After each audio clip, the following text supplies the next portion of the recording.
దాన్ని ఈశ్వరా నువ్వు శరీరము ఆరోగ్యము ఇచ్చినందుకు నేను ఈ 4-5 రోజులు అలా ఉన్నాను. ఇవాల్టి నుంచి నేను ఈ రోజులలో ఉన్నంత శౌచముతో ఉండకపోయినా కొద్దిగా అటు ఇటు అయినా నీవు మన్నించదవు కాక, కాబట్టి నేను ఇక్కటితో దీనిని విరమించుచున్నాను అని ఒక సంకల్పం చెప్పి నమస్కారం చేసుకుని చక్కగా కొద్దిగా ఏదైనా పదార్థం నైవేద్యం పెట్టి మీ నిత్య జీవన స్రవంతిలోకి మీరు వచ్చేసేయచ్చు.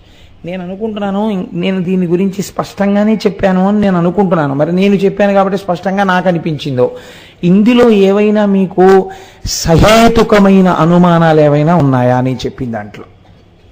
ఇంకా మాకు అర్థం కాలేదండి, కొంచెం తెలుసుకోవలసిందన్న అనుమానం మీకేమైనా ఉందా? ఎవరికైనా వేదిక దిగిన తరువాత మాత్రం ఇంకా నన్ను అడగవద్దు, ఎందుకంటే దానికి అంతు ఉండదు. ఇంకా ఆ అనుమానం అన్నది ఎక్కువ ఉండకూడదు. నేను స్పష్టంగా చెప్పాను. ఏమైనా ఉంటే ఇప్పుడే ఇక్కడే నన్ను అడగండి. ఏదైనా ఉందా మీకు అనుమానం? ఇందులో ఉంటే మీకేం బెంగలేదు, చెయ్యెత్తి మీకున్న అనుమానం అడగండి.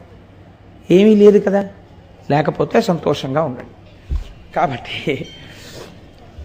హరి ఓం. ఇప్పుడు మనం చక్కగా కార్యక్రమంలోకి ప్రవేశించేద్దాం. ఒకానొకనాడు, అంటే రేపటి రోజున సుబ్రహ్మణ్యేశ్వర స్వామి వారి ఉత్సవం మొదలు పెడుతున్నాం కదా అని నాకెందుకో పొద్దున్న శివమహాపురాణం చూస్తే ఒక విచిత్రమైన ఆలోచన, బహుశా ఈశ్వర సంకల్పముగానే కలిగిందేమో, నాకు ఒక ఆలోచన వచ్చింది. అదేమిటో, ముందు నా గురించి చెప్పి నా పెళ్ళవకుండా మా తమ్ముడికి చెప్పేద్దాం అనుకుంటున్నావా అనిపించింది. అందుకని ముందు ఇటు వచ్చాను ఇవాళ. ఓహో, ఈశ్వరుడు బహుశా నాకు జ్ఞాపకం చేసేలా ఉందని. ఒకానొకనాడు పార్వతీదేవి యొక్క చిలికెత్తెలైన జయ విజయ అక్కడుంటే జయ విజయ, నారాయణి దగ్గరుంటే నారాయణుడి దగ్గరుంటే జయ విజయులు, అంతే తేడా.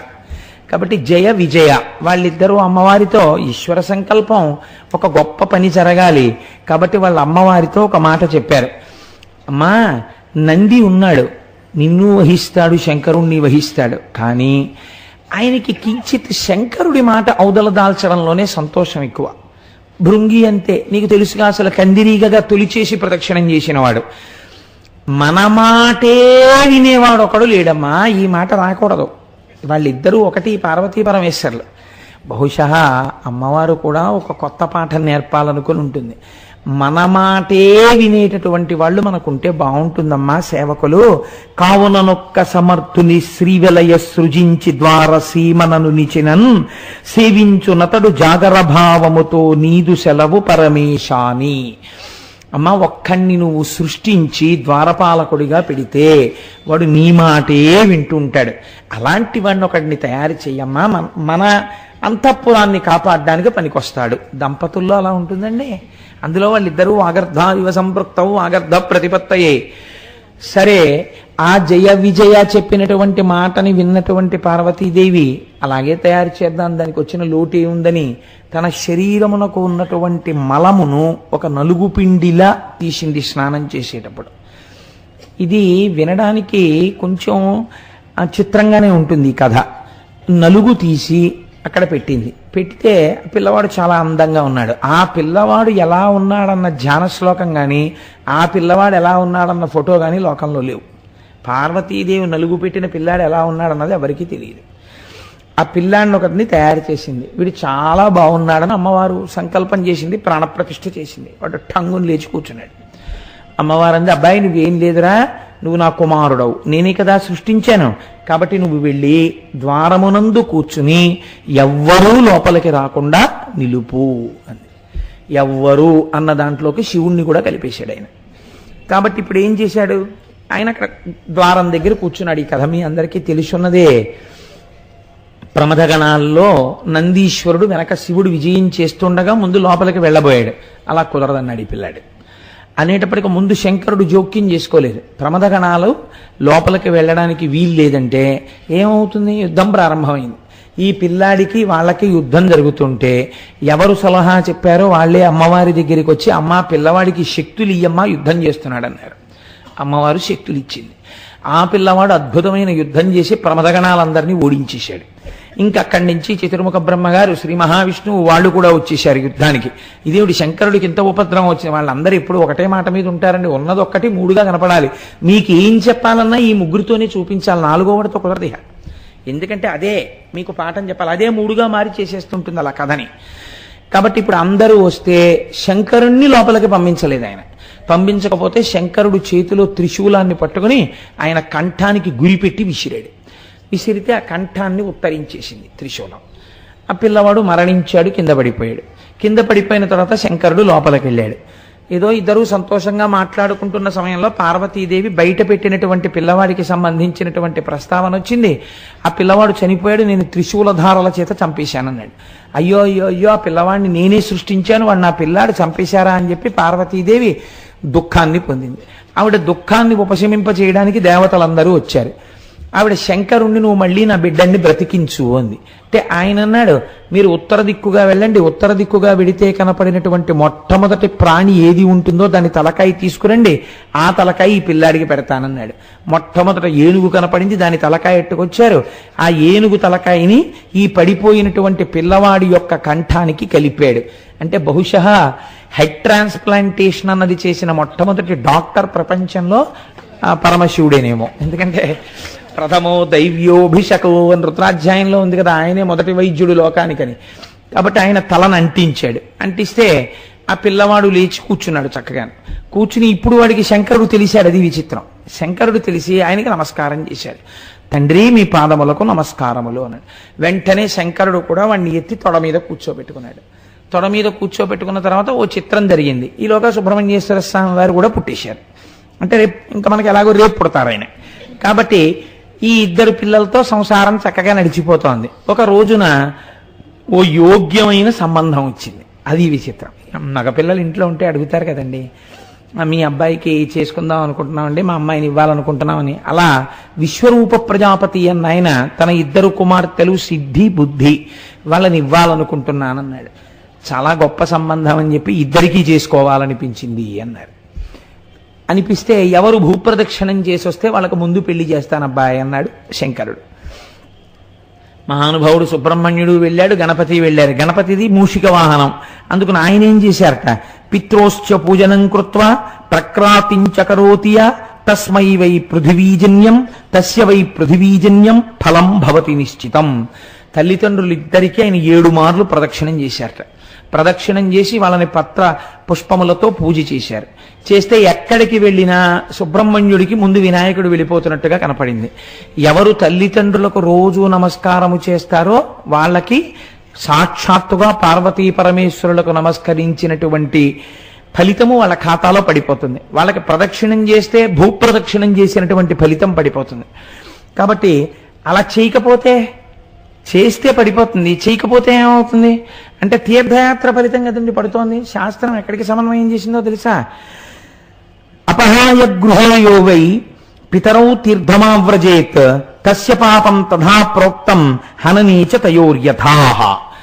తల్లిదండ్రులు ఇంట్లో ఉండగా తల్లిదండ్రుల్ని ధిక్కరించి ఏ కుమారుడైనా, తల్లిదండ్రులంటే ఆడపిల్ల వైపు తల్లిదండ్రులు కారు, భర్త వైపు తల్లిదండ్రులు.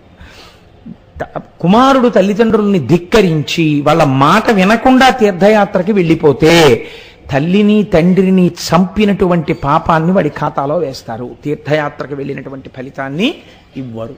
కాబట్టి తీర్థయాత్ర చేసేవాళ్ళు తల్లిదండ్రులు అనుమతి పుచ్చుకొని వాళ్ళకి నమస్కరించి బయలుదేరాలి. కొడుకు వాడికి తల్లి తండ్రి ఉన్న అదృష్టవంతుడైతే, లేకపోతే భగవంతుడికి నమస్కారం చేసి బయలుదేరతాడు. కాబట్టి అలా ఆయన పరమేశ్వరుడికి నమస్కారం చేసి పార్వతీదేవికి నమస్కారం చేసి ఆ గణపతి భూప్రదక్షిణానికి బయలుదేరారు. ఆయన భూప్రదక్షిణం చేసి వస్తే ఆయన ఆ పార్వతీ పరమేశ్వరుడికి ప్రదక్షిణం చేస్తే భూప్రదక్షిణం చేసినటువంటి ఫలితాన్ని ఆయన ఖాతాలో వేసి, నువ్వు చెప్పినటువంటి నియమమును పాటించిన వాడవు కనుక నీకు ముందు వివాహం చేస్తున్నాను అని చెప్పి విశ్వరూప ప్రజాపతి యొక్క కుమార్తెలైన సిద్ధి బుద్ధినిచ్చి వివాహం చేశారు. వివాహం అయిపోయింది. సుబ్రహ్మణ్యేశ్వర స్వామి వారు ఏదో క్రౌంచ పర్వతం దగ్గరికి వెళ్ళారు, పార్వతీ పరమేశ్వరులు కూడా వెళ్ళారు. మీకు ఈ విషయం శ్రీశైలం గురించి విన్నప్పుడు విని ఉన్నారు. కాబట్టి చూడండి, ఈ కథ మీకు పైకి వినడానికి మీరు పరమ భక్తులు కనుక, పరమ భాగవతోత్తములై భక్తితో వింటున్నారు కాబట్టి దీన్ని తిరస్కరించరు. ఇది జరిగి ఉంటుందండి, లేకపోతే ఎందుకు చెప్తుంది కథ, ఋషులు ఎందుకు చెప్తారు, కాబట్టి మేము అంగీకరిస్తున్నాం అంటారు. కానీ మీరు ఒక్కటి ఆలోచించండి, ఇది ఒక చిన్న పిల్లవాడికి చెప్తే వాడికి అరమరికలు తెలియవు కాబట్టి వాడు ప్రశ్న వేస్తాడు. నాన్నగారండి పోనీ ఏనుగు తలకాయ పెట్టాడు బానే ఉంది, అక్కడ వరకు మేమేమనం. పార్వతీదేవి సృష్టించినటువంటి పిల్లవాడు పరమశివుడికి ఈవిడ పార్వతీదేవి సృష్టించిన పిల్లవాడు నా కొడుకే అన్న విషయమే తెలియని వాడు సర్వజ్ఞుడైన శంకరుడా? మొదటి ప్రశ్న. 2, ఒకవేళ నిజంగా త్రిశూలంతో శంకరుడు ఆయన యొక్క తలని తీసేసి ఉంటే ఏనుగు తలకాయ పెట్టడం ఎందుకు? ఆ పడిపోయిన తలకాయే అంటించచ్చు కదా. రెండవ ప్రశ్న. ఒకవేళ నిజంగా ఏనుగు తలకాయే పెట్టి ఉంటే ఏనుగు తలకాయ పెట్టిన తర్వాత ఇప్పుడు తలకాయే మారిపోయింది కాబట్టి అసలు తల్లి ఎవరో కూడా తెలియని స్థితి ఆ పిల్లాడికి కలగాలి కదా. అసలు మంచి తలకాయ ఉన్నప్పుడు శంకరుడు తండ్రి అని తెలుసుకోలేని వాడు ఏనుగు తలకాయ వచ్చేటప్పటికి మాత్రం ఈయన శంకరుడు నా తండ్రిని నమస్కారం చేశాడా? ఇది ఎలా సాధ్యం? ఇది అడుగుతారు కదండి పిల్లలు. మరి దీన్ని సమన్వయం లేకుండా మీరు ఎలా ప్రతిపాదన చేస్తారు? భక్తి చేత అంగీకరించవచ్చు, దాన్ని మేం కాదనం. అది చాలా గొప్ప విషయం. అందులో మీకు అనుమానం ఉన్నా లేదంటే అందులో ఏదో సత్యం ఉంటుంది, లేకుండా ఋషులు చెప్పరు అని అంగీకరించగలిగినటువంటి వాడు మహాభక్తుడు. కానీ తెలుసుకోవడం అనేటటువంటిది జిజ్ఞాసుకి మంచి విషయం. మీరు తెలుసుకునే ప్రయత్నం చేయండి. నేను దాని గురించి కొద్దిగా సంగ్రహంగా అనగా నేను పెద్ద వివరణ లేకుండా ఆవిష్కరిస్తాను. ఎందుకంటే నాకు తెలిసి, నాకు జ్ఞాపకం ఉన్నంత వరకు నేను అనేక గణపతి నవరాత్రి సభల్లో ఈ విషయాలన్నీ స్పృశించిన వాళ్ళను కనుక. మీరు చూడండి, పార్వతీదేవి అనగా ఎవరు? పార్వతీదేవి అంటే ఆవిడ పరమ ప్రకృతి. పరమశివుడు అనగా ఎవరు? పరమ పురుషుడు. ఆయన పరమ పురుషుడు, ఈవిడ పరమ ప్రకృతి. పరమ ప్రకృతి అంటే పంచభూతాలు. పంచభూతాలు ఎవరు? అమ్మవారు. ఈ పంచభూతముల యందలి కదలిక ఎవరు? పరమేశ్వరుడు. అందుకే పూజలో చాలా గొప్ప ఉపచారంగా పేరు దేందో తెలుసా అండి? తాంబూలాంది. ఎందుకు తాంబూలానికి అంత గొప్పతనం వచ్చేసిందో తెలుసా? మీరు చూస్తుంటారు కదా, ఇక్కడ మనం సువాసిని పూజలు చేస్తే సువాసిని అందరికీ తాంబూలం ఇస్తుంటాం. తాంబూలానికి అంత గొప్పతనం ఎక్కడొచ్చిందంటే ఇందులో ఉన్నవి ఏమున్నాయి? పంచభూతాలు ఉన్నాయి. ఒకవేళ రేపు పొద్దున్న కొత్తగా ఫ్యాక్టరీలు పెట్టి ఊపిరితిత్తులు చేసేసి, గుండె చేసేసి, రక్తం చేసేసి, మాంసం చేసేసి, కొవ్వు చేసి, అస్థి, శుక్ల, మేధ అన్నీ తయారు చేసి పంచభూతాలతో ఒక శరీరాన్ని నిర్మాణం చేశారనుకోండి, దాన్ని అక్కడ పెట్టారు.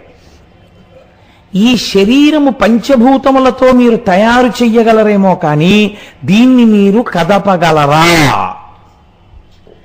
చైతన్యముతో ఇది కదిలేటట్టు చెయ్యగలరా? లేదా మీరు తయారు చెయ్యకుండా ఈశ్వరుడే చేసిన శరీరంలోంచి చైతన్యము వెళ్ళిపోకుండా మీరు చేయగలరా? 1,000,000 మంది వైద్యులు కూడి వచ్చిన కాని మరణమయ్యడి వ్యాధి మాన్పలేరు. మరి ఎందుకు చచ్చిపోతున్నారు లోకంలో ఇంతమంది? ఇదే కదండి ఆశ్చర్యం. ఈశ్వర శక్తి ఇక్కడే ఉంది కదా. అందుకే పంచభూతములు పెట్టిన చైతన్యం ఎక్కడి నుంచి వస్తోందో, అది ఎలా వెళ్ళిపోతోందో ఎవ్వరికీ తెలియదు. ఈశ్వరా పంచభూతముల యొక్క సమన్వయమునందు జీవోత్పత్తి చేసి చైతన్య ప్రవేశం చేయించి నడిపి చైతన్యం తీసేసే అధికారం నీది. అటువంటి నీవే ఇవాళ నా చేత ఈ పూజ చేయించుకున్నావన్న కృతజ్ఞతాభావము నాకు ఆవిష్కరించడం.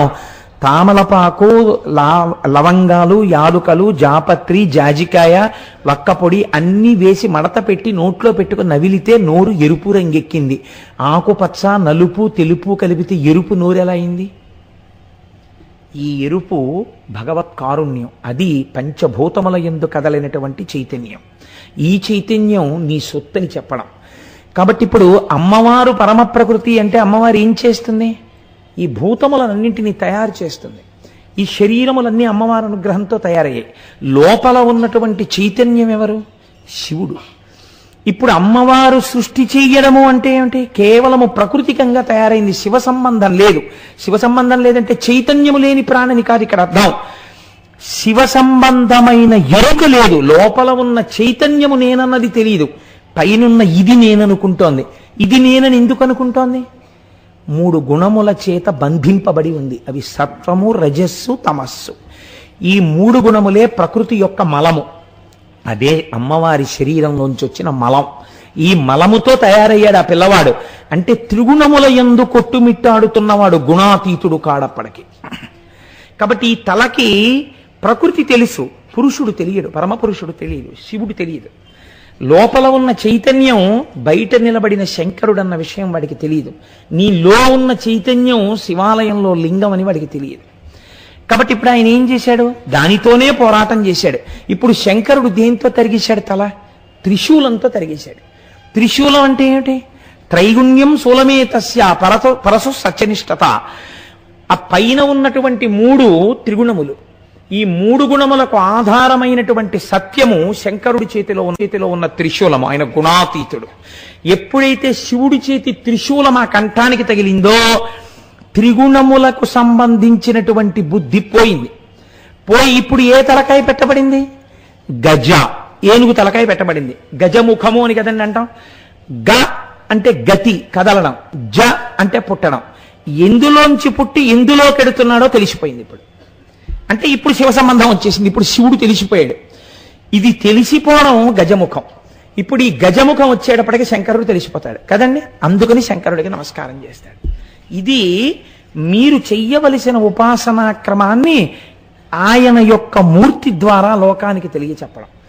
ఇప్పుడు ఆయన ఏమిటి? పైన ఏనుగు ముఖం, ఏనుగు చాలా పెద్దది, ఏనుగు తల చాలా పెద్దది. మనిషి శరీరం చాలా చిన్నది. మనిషి శరీరానికి ఏనుగు తలకాయ, ఏనుగు తలకాయ బ్రహ్మాండాన్ని చెప్తే కిందనున్న మనుష్య శరీరం పిండాండాన్ని చెప్తుంది. బ్రహ్మాండ పిండాండముల యందు ఏమున్నాయి? అందులోనూ పంచభూతాలున్నాయి, ఇందులోనూ పంచభూతాలున్నాయి. 2 పంచభూతములతో నిండి ఉన్నప్పటికీ 2 లేవు, ఉన్నది ఒక్కటే. ఈ పిండాండము ఆ బ్రహ్మాండము 2 కావు, ఉన్నది ఒక్కటే అని జీవ బ్రహ్మైక్య సిద్ధిని పొంది తత్వమసి అర్థమైతే తత్వము అసి, అదే వాడై ఉన్నాడు, జీవుడే ఈశ్వరుడై ఉన్నాడు అని తెలియడమే ఏనుగు ముఖం, మనుష్యుడి తలకాయి, కంఠం దగ్గర శివానుగ్రహంతో కలవడం. కలిస్తే కదండి అప్పుడు మళ్ళీ ప్రాణం వచ్చింది.